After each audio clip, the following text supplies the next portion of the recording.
അപ്പോൾ ഇന്ന് നമുക്ക് സെൽവ വൃദ്ധസദനത്തിലെ കുറച്ച് വിശേഷങ്ങൾ കാണാം കേട്ടോ. അപ്പോൾ നമ്മൾ ചെന്ന പോലെ ആക്ടിവിറ്റി ടൈമാണ്. ഒരു ബോൾ ഇങ്ങനെ പാസ് ചെയ്യാണ് കേട്ടോ. ഇന്നലെ പോലെ ആക്ടിവിറ്റി എന്തിനാ വെച്ചാൽ റിപ്പബ്ലിക് ദിനത്തിനോടനുബന്ധിച്ചുണ്ടായ ഒരു ബാൻഡ് നിർമ്മിക്കലായിരുന്നു. ഇന്ന് ഇതാ ഒരിങ്ങനെ ഈ ബോൾ ഇങ്ങനെ കൈമാറി പോകുക. ഒരു പാട്ട് ഇട്ട് കൊടുത്തു കേട്ടോ. പിന്നെ ഇടയ്ക്ക് വെച്ച് പാട്ട് പാടുന്നുണ്ട്. ഈ അമ്മൻ്റെ പാട്ട് കഴിഞ്ഞിട്ടൊരു അപ്പച്ചൻ പാടുന്നുണ്ട്. പിന്നെ വേറൊരു ചേച്ചി പാട്ട് പാടുന്നുണ്ട്. അങ്ങനെ ഓരോ ഇത് കഴിയുമ്പോഴും ഓരോരോ എൻ്റർടൈൻമെൻ്റ് ആണ് കേട്ടോ. ഒരു ഫുൾ എൻഗേജ്ഡ് ആണ് സത്യം പറഞ്ഞാൽ.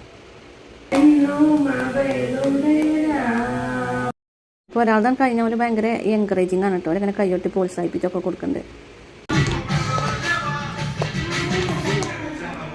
ചുരുക്കം പറഞ്ഞാൽ ഓലെ സന്തോഷിപ്പിക്കാൻ ഓലെന്നെ ധാരാളമാണ് കേട്ടോ.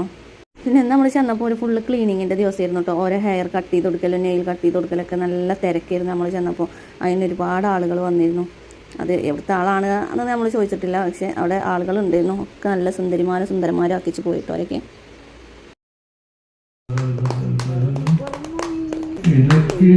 അപ്പം അങ്ങനെ ഈ പാട്ടോട് കൂടി നമ്മൾ നൈസിൽ സ്കൂട്ടായിട്ടോ. കാരണം എന്താ വെച്ചാൽ നമുക്ക് ക്ലാസ് തുടങ്ങാൻ സമയമായിരുന്നു. ഇന്ന് സ്പോക്കൺ ഇംഗ്ലീഷിൻ്റെ ഒരു സാറ് വന്നിട്ട് ക്ലാസ് എടുത്തിട്ടോ. നല്ല അടിപൊളി ക്ലാസ് ആയിരുന്നു. നല്ല രസമുണ്ടായിരുന്നു. അതിൻ്റെ ഒരു വിഷമം എന്താ വെച്ചാൽ ഞാൻ സടപടേനെ ഇംഗ്ലീഷ് പറയുന്ന വീഡിയോ ഒന്നും എടുത്തില്ല ഗൈസ്.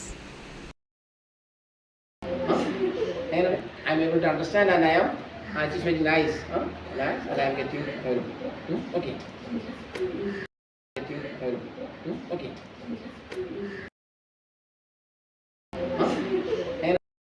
ആംഗ്യ ഭാഷയിലൂടെ ഇംഗ്ലീഷ് പറഞ്ഞ് ഫലിപ്പിക്കുന്ന അസ്നാനെ നിങ്ങളിപ്പോൾ ഈ കാണുന്നത് കേട്ടോ. അബ്ദുൽ ലത്തീഫ് എന്നാണ് കേട്ടോ സാറ് പേര്. ഒരു രക്ഷയില്ലാത്ത നല്ല അടിപൊളി ക്ലാസ് ആയിരുന്നു കേട്ടോ.